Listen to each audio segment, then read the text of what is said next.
Welcome in, everybody, to another week of UFL Weekly.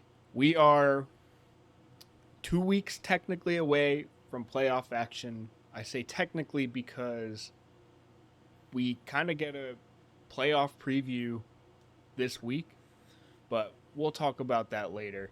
We are UFL Weekly, here to discuss all things UFL Weekly. I am Kyle Krajewski, joined by this Mr. Beautiful, Mr. Fantastic, Zach Cole. Zach, how are you this week, man? I'm good. I just need to say I really appreciate the consistency of your introductions every week.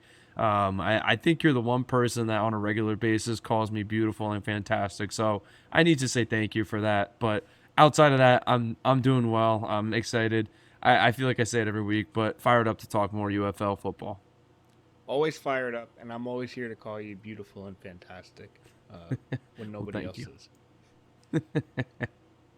Before we get into a little bit of game recaps here and game previews, we had some UFL news that today. They might have announced it previously and I missed it, but today they announced the return of what we are calling the Tank Bowl.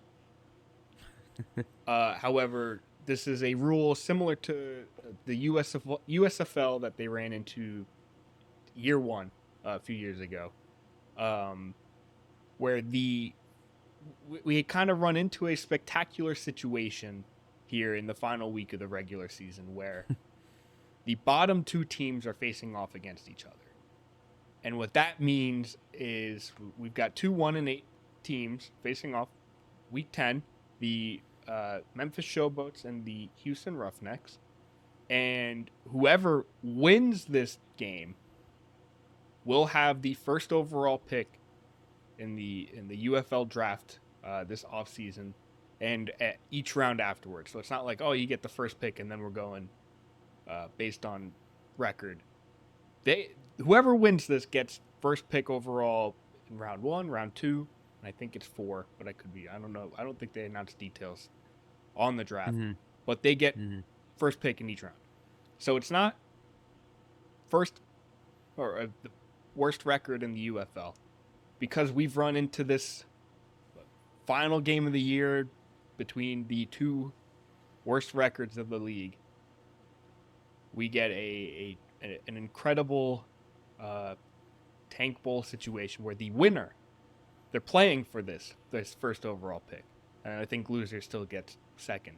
However, an interesting scenario that the scheduling gods kind of gifted upon us and the UFL to kind of be like, all right, we may have the worst two teams facing off final week. However, stakes are at play here for everybody, and there would have been regardless. These players are playing for themselves and for tape, but coaching staff and team wise, playing for first overall, which is I love it. That's a great way to play it. That's a great way to put some emphasis on the final week. That especially in a week where I'm rambling, and I apologize. Especially in a week where we already have the playoffs decided, we're actually just seeing repeats. We're seeing these teams play again, or we're going to see these teams play again next week. The playoff teams, but we've got a final game of the week this week is a matchup for first overall. I don't think the schedule makers, the powers that be in the UFL, could have designed it any more perfectly. Where we have the four playoff teams playing each other, we have the two middle tier teams playing each other, and then we have the two bottom tier teams playing each other. It just like it lined up so beautifully, so perfectly that we do get this tank bowl in week 10 here. Which I think the interesting point is typically you see teams fighting to lose, to below those games. But in this scenario, they announced where we're going to see the team that wins is actually going to get the first pick, which I think is the right way to do it. I mean, you want competitive games, you want to see players playing. It kind of aligns with all those things we talked about in the last week and the week prior. I think Kyle, where these guys deserve every opportunity that they're getting in the spring football league. So for this to be a game that they need to win in order to get that first pick, I just like the way that the league went about that and that they made that the case instead of losing to get the first pick. I think it also makes it a little bit fun. You get Mm-hmm. these players who may or may not be on the team again next year, but are just like, Sure, we got something to play for here. It makes it a little bit more interesting. Absolutely. Yeah. And then the next 2 points here I have in just news notes. We talked about this already. Playoffs are set. We actually see the two playoff matchups we'll see in the Mm-hmm. USFL and XFL championship week. We're seeing this week. USFL is Panthers versus Stallions, and XFL is Brahmas Battlehawks. We see that this week. The USFL conference, however, their home field advantage is already decided. The Stallions locked that up, so they're just playing to play. Brahmas and Battlehawks, however, they're playing for home field advantage. The way the week kind of shook up this week with wins and losses, the Brahmas and Battlehawks are fighting for home field advantage. I think this week they're in St. Louis, which is probably the home field advantage. But Mm-hmm. Brahmas are playing. I think they credited this past week's win to home field advantage. So we're gonna it's gonna be an interesting game. I think these two teams are actually fighting for something, and it's gonna be an interesting one that we're just gonna see again in the next week, which is interesting, but I'm oddly excited for it. Yeah, and that little caveat where we're fighting for home field advantage in this matchup is really a big deal, I think, because it makes both weeks relevant. Where we talked about it a little bit before, the cards fell in the order where this game does matter, but there was a world where it wouldn't have mattered. This game could have just been for funsies, and then next week they played for the actual to move on to the UFL championship. But it's nice that the way that the cards fell, the way that the results happened last week, we ended up seeing this game matter as well as next week's game matter between these two teams. And on the other side, the Panthers and the Stallions play. And I think a little interesting tidbit on this one that we'll talk about a little bit further down the road is that this is actually the biggest spread of the week. The Vegas bookmakers think that this is actually going to be the most lopsided affair in the Stallions' favor. Does that indicate that the Panthers might be resting guys? They might be, I don't know. They're just that much of an inferior team compared to the Stallions. I don't know what Vegas is seeing, but that's kind of an interesting underlying storyline where we might see that again next week, or the line might be completely changed. It's just kind of something to keep an eye on in this matchup that we will then see a rematch of next week. Yeah, interesting. Mm-hmm. Getting into recapping week 9, we have our MVP of the week, our UFL Weekly MVP of the week. This week it goes to Michigan Panthers technically backup, but quarterback Bryce Perkins. Perkins came in for the second half of the game, threw for 121 yards and a touchdown, but ran for 76 and 2 touchdowns. So for that, he is our MVP of the week for a second half performance that was better or equivalent to almost every other quarterback. So hats off to Perkins. You are our MVP of the week. With our honorable mentions, Justin Hall here reeling in 6 catches, 109 yards, and 2 touchdowns. And our other honorable mention, been up here a few other times, Luis Perez, 259 passing yards, 3 touchdowns, in a high-scoring affair for his team. But Justin Hall, Perez, or Luis Perez are backups, or our honorable mentions, but Bryce Perkins, our second-half hero, MVP of the week. It really feels like we ought to give Luis Perez like the gold you tried star, like he keeps coming in second. He's so close to winning the our MVP of the week, but he can't get there. So I think that he obviously put on a great game, managed to pick up another win for a struggling Renegades team. But Perkins, Kyle, we just got a thing for rushing quarterbacks here, and that just kind of this pick of the week nailed, or this MVP of the week nailed that point home. I mean, what a game for him coming in to the second half, a la Adrian Martinez of week 2, week 3. Early on in the season when we were like, who is this dude? So I don't know. Maybe with Perkins, we found a little something, a hidden a hidden gem or something along those lines. I don't know, but really cool to see him come in for the Panthers and take this game over and get them a win. Yeah, I mean, we have I mean, stepping in for the Panthers too, a playoff-bound Michigan Panthers, Yeah. a team Mm-hmm. that is technically seeking their starting quarterback for the playoffs, Yep. with no EJ Perry.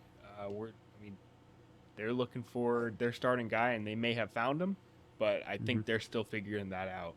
I don't think they're ready to nail that in based on a second half performance. But I mean, that's what they have this next week for, which is really interesting. I keep saying It it's is. interesting. It is. Yep. It's like a whole testing ground for all of these teams. Um, love it. Bonkers way that it worked out, but cool. Script writers are on fire with this one.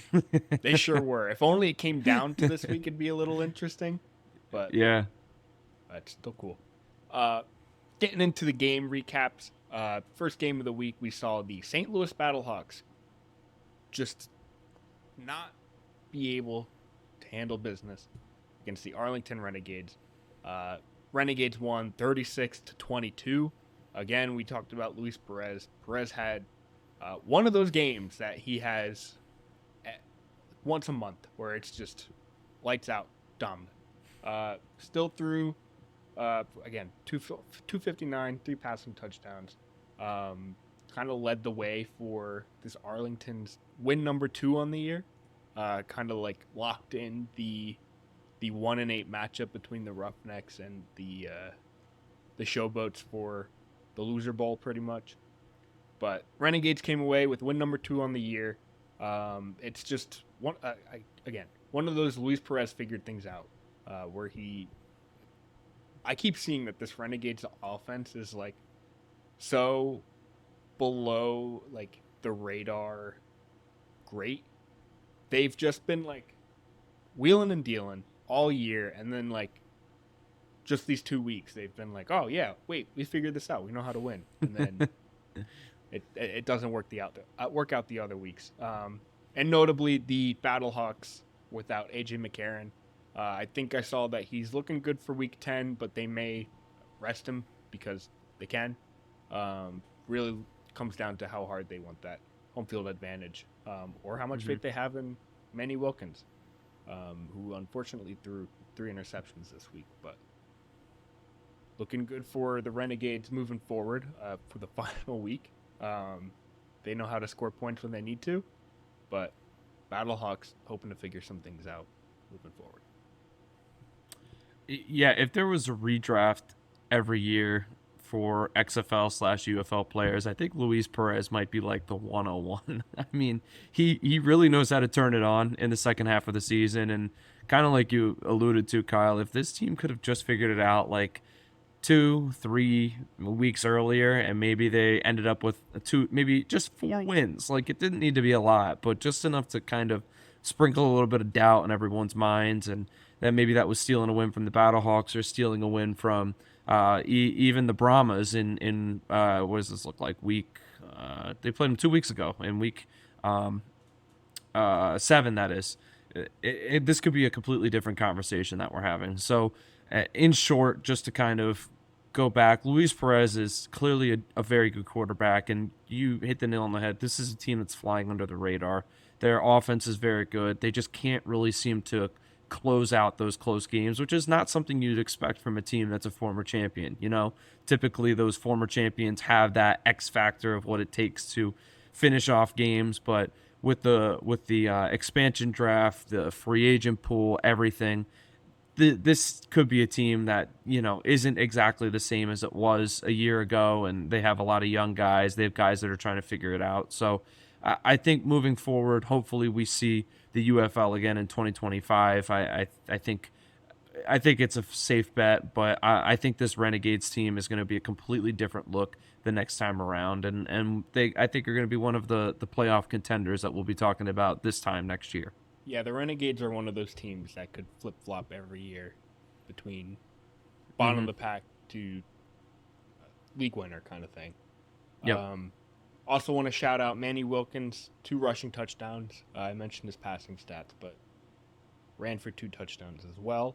And also, before we move on to the next game, we can't skip over this game without mentioning the Battlehawks scoring a singular point in the fourth quarter. 1 point. Looking right at the box score, there's 1 point scored by the Battlehawks in the fourth quarter, which tells me 2 things: they weren't able to keep this game close, and 2, their defense is able to do a pick 1.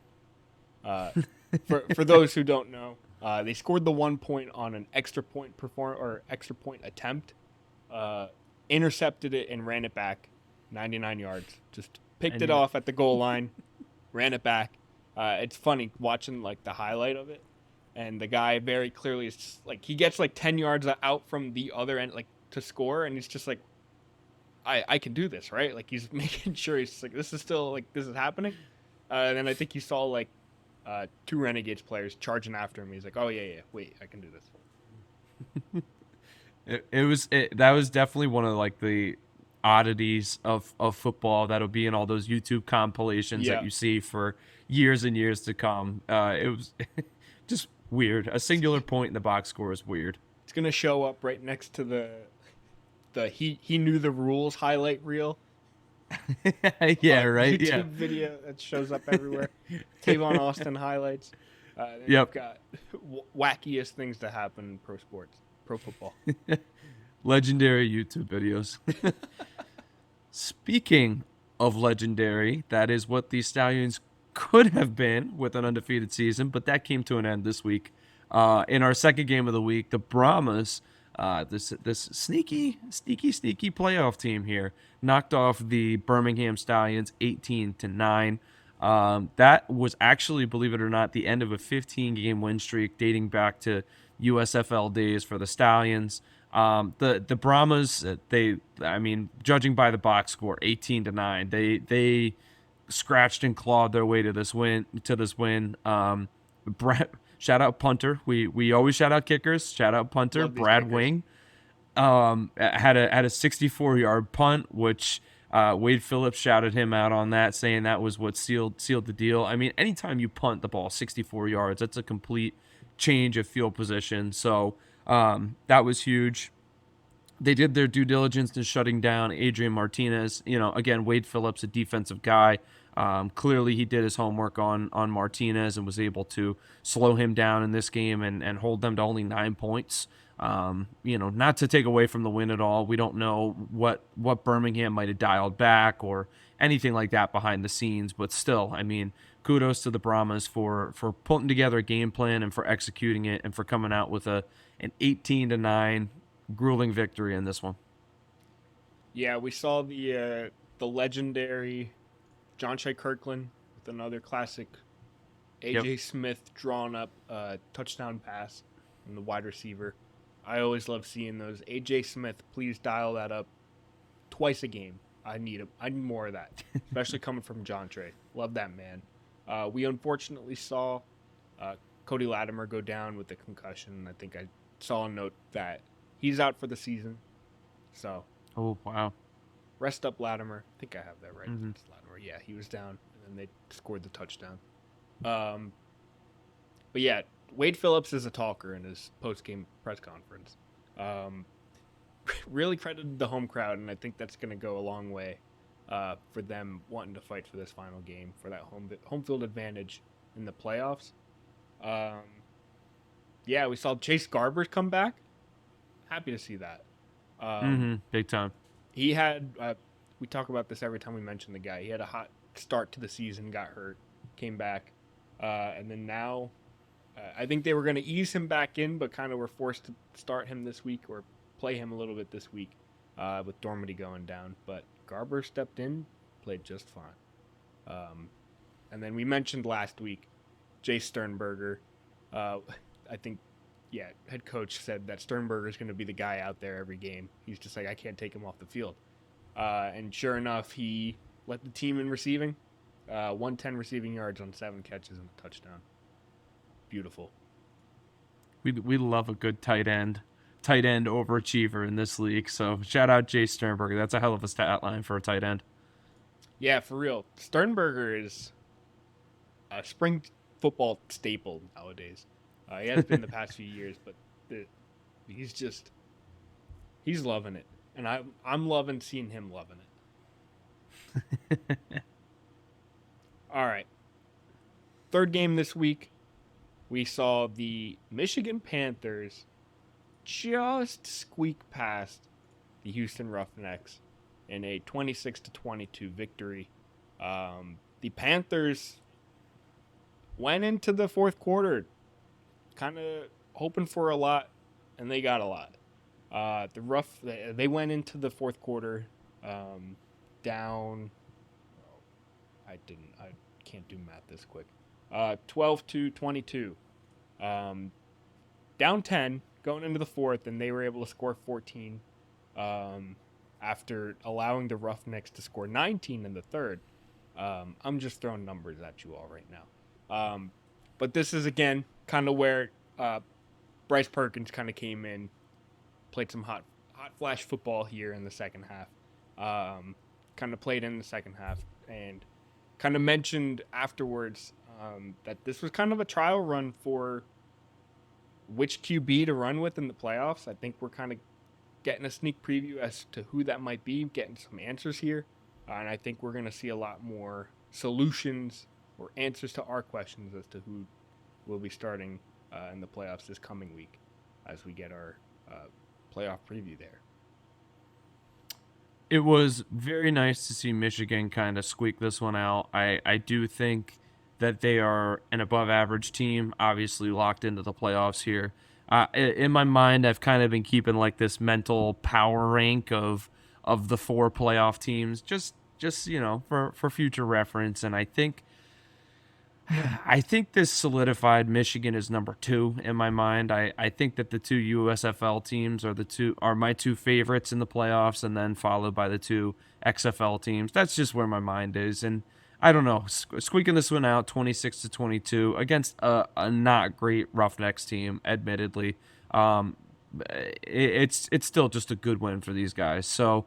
You hit the nail on the head. I mean, we saw Perkins, our MVP of the week, did a great job coming in and sealing this one up for the gang and everything. I don't have too much more to add to the game. I would say that this was a little bit of an uneventful game. It's 26-22, 48 points is a ton of points, but I wouldn't say anything super flashy happened in the game outside of us. I'm trying to pronounce it for COC Mariner, racking up 8 catches for 95 yards. Didn't find the end zone, but still, you know what? That's a decent game for a receiver in the Panthers offense. Nonetheless, we know that they love to run the ball, so shout out there. Yeah, and something else to note here. We knew going into the game that this would kind of be a rest / half play a little bit for the Panthers. Head coach kind of talked about being like, I want to rest these guys, but I don't want to not play them. So I think we went into this game kind of being like, all right, what's this going to look like? I think the running back room was kind of hit with injuries, so they were forced to start their number 1 guy for most of the game, Matt Colburn. But Nate McCrary saw some play there. But I think something to highlight for why this game may have been so close between a playoff game and a 1-8 team may have been the resting kind of bit of the Panthers. Not to say that the Roughnecks couldn't play, but just kind of saying like, whoa, 1-8 versus playoff team, why is it so close? I want to explain that. I think the Panthers went into this being like, all right, let's not get ourselves hurt out here. But either way, Roughnecks put up a fight, but the Panthers were like, no, we still want to win this one. Well, the last game of the weekend here was a game that wasn't necessarily being played for anything. Between at the time a 3-5. Am I right on that? A 3-5. Defenders team and a 1-7 Showboats Yes. team. I think that's correct, right? Stumbled your way through Um, that, but yes. yeah, I was doing the mental math, subtracting, adding. Yeah, no. The defenders obviously had the better record in this game, were the expected to win, and they did come out with the victory, 36-21 over the Memphis Showboats. DC really kind of just had a stranglehold on this game, top to bottom. They were up 30-7 going into the fourth, so another game we might have seen some guys kind of come out, and hence the comeback a little bit for the Showboats. Teamu decided to show up this week. He had a hell of a game with 237 passing and three total touchdowns, 2 passing, 1 rushing. But overall, just really kind of domination from the defenders from the first quarter to the fourth quarter.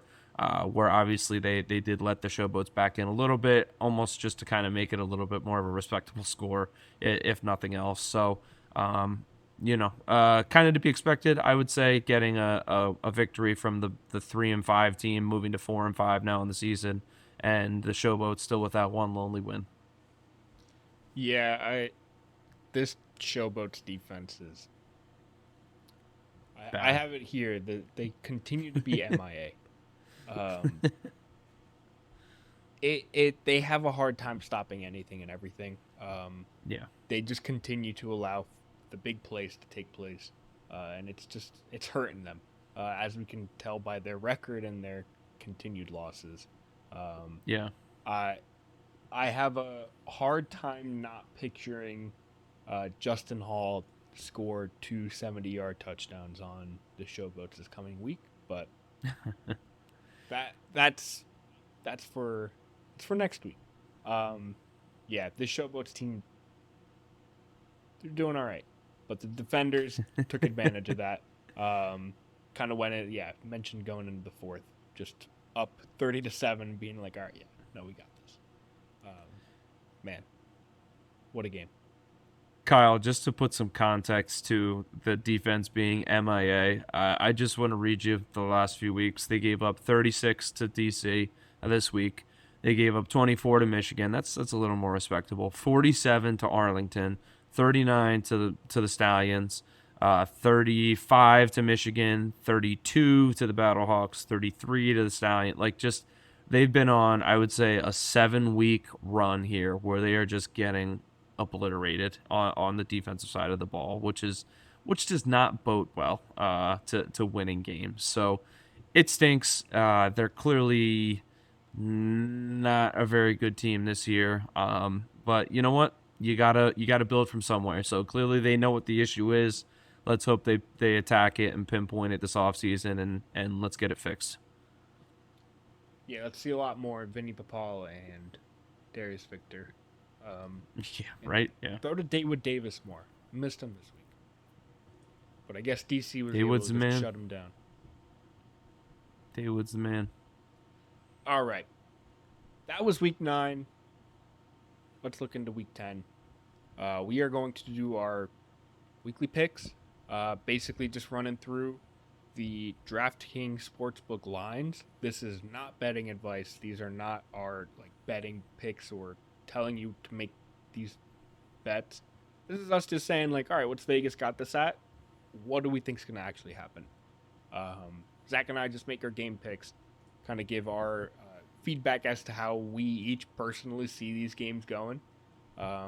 Considering we've got a loser bowl wrapping up the week there at the end there, and we have both on Saturday, 2 playoff preview games coming up at us this week.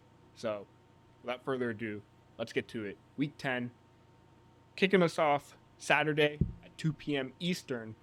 We have the Michigan Panthers versus Birmingham Stallions, a little USFL Conference Championship preview, where I will say we may get a Matt Corral game. I think Birmingham's kind of been all right, Corral's kind of earned a start here. I think Skip Holtz just loves Corral and is trying to play him wherever he can, but he's like, Martinez is killing it. I can't do this. Hard situation to be in when you've got 2 great spring football quarterbacks at your fingertips, but you just happen to have the best one. Sorry. Uh, so yeah, Michigan Panthers actively resting their guys, where Birmingham's just seems to be going for it. Saturday at noon or at 2 p.m. Eastern. We have a dash there, look like a 12. Current lines we mentioned earlier. Biggest line favorite of the game of the week. Stallions are a -8 spread favorite. Total is set at 43.5. Over under. Zach, what you got here? I think this is one of the games I feel more confident about on the week. I'm going to take Michigan +8. I feel like that's really high, especially for a team that's been rambling off wins recently, and a team, Birmingham team, that's coming off a loss that they only put up 9 points in. So I think I like Michigan +8, even if they lose toward 30-24. That still covers. That feels pretty good to me. So give me the touchdown difference, touchdown and a 2-pointer there. And as for the over/under, I think I'm going to go over in this game. I like this to be a 20-something to 20-something game, and in my opinion, that would push the over, which is currently set at 43.5. So give me the over. Give me Michigan +8, and give me the over. I am joining you on the Michigan +8. I think this is going to be two teams that may just be. I don't want to say they're going to ease their way through this matchup. I think a lot of these players are still playing for something. Uh, Mm-hmm. Obviously, playing for a notch in the win column, but they're playing for themselves. They're playing to add to their team. They're playing to potentially make the leap to the NFL. They've got a lot to show off, and they're going to want to show off. So it's going to be a good game, but I think it's going to be a closer one. +8 is a lot. That's a lot. Mm-hmm. Mm-hmm. I picture Michigan kind of keeping this close. I picture both teams kind of being like, all right, play a game. +8, and I'm going to join you again on the over. I'm with you. These are both offenses that can score, and I can picture both defenses kind of lightening up a little bit this week potentially, just allowing for again two scores in the 20s makes this over hit, and that's exactly where I kind of see this winding up this week. And for our other playoff preview game, the 4 o'clock game, we got double playoff preview on Saturday here. So the 4 o'clock game, the Brahmas, as you mentioned, go up to St. Louis to take on the Battlehawks in a matchup that we will see again in week 11, if you will, the first round of the playoffs. The Brahmas currently stand as 2.5-point underdogs to the St. Louis Battlehawks. So you see there the home team is 2.5 points favorite, and the over/under is currently set at 42.5. What do you got, Kyle? Give me San Antonio. Give me the Brahmas +2.5. Quite honestly, I think they win it. I think they're on a little bit of a hotter streak here. Feeling good about themselves, where St. Louis may want to try to come back from this past week's loss, but I feel like either McCarron. Well, I have a strong feeling McCarron's not going to start, although he very well may. That's just a gut feeling. That's not. I think signs point to yes, but I think they'll rest him. And I think that kind of slows down the Battlehawks scoring potential, where I picture the San Antonio defense kind of really stepping up to the plate, and the Battlehawks have a really good defense too. I think both of these defenses kind of come in healthy, playing well, or as healthy as they can, keeping this a little bit low scoring. I mean, we saw San Antonio keep Birmingham to 9 points, and they were playing their starters. So I think this is a low scoring affair. So San Antonio +2.5, under 42.5. I am going to go based off the fact that I do think AJ McCarron is going to play in this game, and I do think he's going to start, and I think that they feel that this is a must-win game. Winning in St. Louis is hard enough. Doing it 2 weeks in a row is even more difficult. So I think they want home field advantage by all means. So I'm going to take the Battlehawks -2.5. I'm struggling with this over under. Part of me says over, part of me says I'll take the over. I'll go different from you on both Let's here. do it. I just think, just kind of looking at the way that the league has been trending these last couple weeks, we're seeing more points be scored. I mean, I'm looking, the lowest scoring total was 30 in week 8. Obviously, the Stallions and the Brahmas game was very low scoring this past week, but I think that was a little fluky. We saw the other games all up around 50 points total ish. So I'm gonna go ahead. I'll take the over. If for no other reason than I think we're just starting to see these offenses get comfortable, and I just think points are going to be scored. Love it. Next game we've got Sunday at noon Eastern. We have two teams just playing for the love of football. We have the Arlington Renegades facing off against the DC Defenders in DC. A little home finale in DC. Currently, the line is set in DC's favor at -3.5. Over under set at 46.5. Highest on the week. Over under. Zach, what you got? I am going to put all of my chips on week 7 through 10 MVP Luis Perez. Give me Arlington +3. I really, really like that. I know that they are not going to have the home field advantage here, but this team, something seems to have clicked with them, and things are going right. So I really like Arlington in this one to win outright, even though they're the underdogs here according to the spread.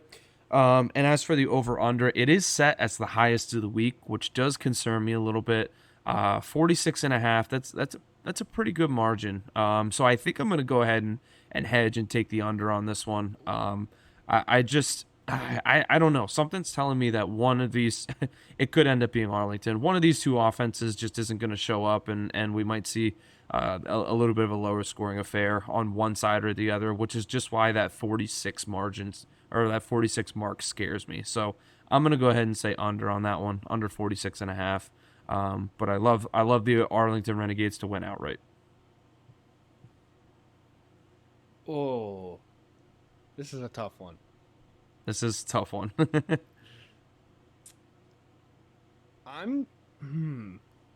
Arlington's putting it together. I'm gonna join you, Arlington +3. I do think I do think that Arlington can come out of here with a win or keep it close. I'm gonna mention this a few times in this short spiel here. Arlington lost to DC in week 3 by a point, and Arlington is the king of 5-point games and like keeping these games close. Yeah. So whether Arlington's going to win or they're going to lose by 2 points, that's kind of what I'm banking on. 1 to 5 points, right? So we're One somewhere to, in one to that 5. margin. If this line were set at 5, I'd throw everything at it. Bet the house. Yeah, all of it. But +3, I'm safe with +3. But I think I'm with you. I think Arlington may squeak out a win here. But I'm going to go with the over. I'm actually pretty confident in that over. Arlington has been and will continue to be scoring. This offense is on a hot streak. 36, 20, 47, 27 points. Oh, I said 20. They scored 15 that week. They're rolling. They're scoring. This offense can score, and I think the DC defense is going to allow them to score. And speaking of DC, I think DC is going to score. They just had 36 this past week, their best of the season. And then prior to that, 21. They had 9 in week 7 to Michigan. But I think DC can score, and I think these two teams are going to score. I think with Arlington, their defense not really being great per se, I think they're going to give up points. I think these defenses are going to be exploited to the max this week. And I think we're going to see a 40-point game, a 40 to 30-point game, like a 42 to 37. 70 total points. Bring it. I genuinely wouldn't be surprised if one of these teams covers this over under themselves. Give me a 50 burger from one of these guys. That would be insane. That I would doubt be it, insane. but I confident in the over here. All right, let's move on to our last game of the week. We got the 7 o'clock, the Tank Bowl, as we have so affectionately called it. We have the Houston Roughnecks at the Memphis Showboats. Houston is the 2-point favorite right now, so Houston is -2, and the over-under is at 44.5 points. Kyle, what are you feeling in our final game of the weekend? Houston's winning this. Give me Houston -2. I feel pretty good about that one. Ooh, over under. It's not a bad one. You know what? I want the points. Give me the over. Give me over 44.5. I don't know. Maybe Houston puts up 40 themselves on this Showboats defense. Yeah, give me the points. So, Houston -2, over 44. I am with you on both of those picks. I think Memphis is bad, and I think that the over under currently being set at 44.5. You know how many times they haven't hit that in the last 7 weeks? One time. And that was when they played a very good Michigan Panthers defense, and that came in at 42 total points. So like it wasn't like it was crazy far off. But I mean, this past week it was 57 points. A couple of weeks ago it was 60. I'm sorry, it was 70. A week before that, just points galore. So yeah, I feel confident. I'm riding with you on both. I would even take a couple extra points in the Roughnecks' favor if they were being offered. To be completely honest. Yeah, give me the Justin Hall 2-touchdown prop. Yeah, seriously. Yeah. Yeah, I think this is gonna be. Yeah, let's see here. David Davis is gonna score. COC Mariner might see himself find his way into the end zone. Darius Victor, that's 3 on Memphis side already, and then you've got, let's see here, yeah, Mark Thompson's gonna score 1. Justin Hall's gonna score 2, and who knows? Nolan Henderson's gonna run one in himself. Yeah, it's points and Matthew Colburn. Points. I looked at the Panthers. Matthew Colburn's on the Panthers. Ignore I said Matthew Colburn. I'm just looking at the Roughnecks box score from the past game, and his name popped out. He's a Panther. He's probably resting this week anyways. TJ Pledger's gonna score. Kyle, I think we might need to talk to Vegas and maybe see if we can start getting some like anytime touchdown scorer props. You know, maybe we can be the guys to start setting those lines. What do you think? Yeah, we got it. It's going to be -250 for any offensive player in this game. It's going to be -200 for let's see. Ty Scott on DC is going to be -200. -180 for Teamo's going to run one himself. He's going to be -110. Again, odds-on favorite for all of these guys to score. Yeah, and if I'm also running a special, you know, you see those ones on the front page of DraftKings or FanDuel. It's for the St. Louis Battlehawks to score 1 point again in a singular quarter. The odds are plus 7,500. So throw a dollar on that one. Win what, $75? If they pull that off, I mean, odds are impossible. But if that happens again, I'll become a Battlehawks. Yeah, that'd right. Seriously. the Battlehawks extra point defense specifically. Battlehawks 1 point challenge.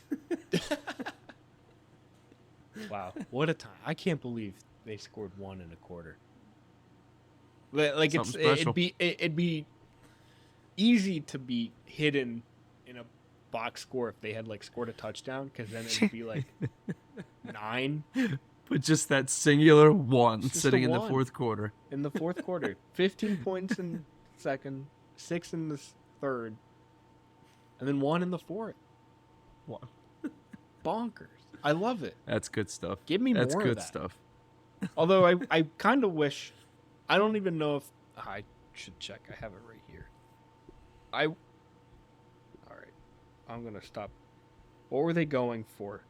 Oh, it was a 1 point attempt. Dang it! I was hoping they were going for 3, and you pick sixed it, and it was With 3. that, I was just say that would have counted as 3, right? I think so. Yeah. I didn't look at the rules for that. I should have before I kind of made that assumption. We'll get a clarification for next week. Yeah, I'll talk to the head officials. We'll call the Rock. Hello, Dwayne. I need to know if this were instead for a 3-point score. I think it would have been because they were going for 1. That's why it was 1 point. You may have been perusing the box scores this weekend and seen that there was a singular point scored in the fourth quarter of the. I'll clarify why that was 1 if you help me clarify a rule 2. If they were going for 3, he'd have to make a few calls himself. Be like, wait a minute. He would, yeah, for That's sure. a great point.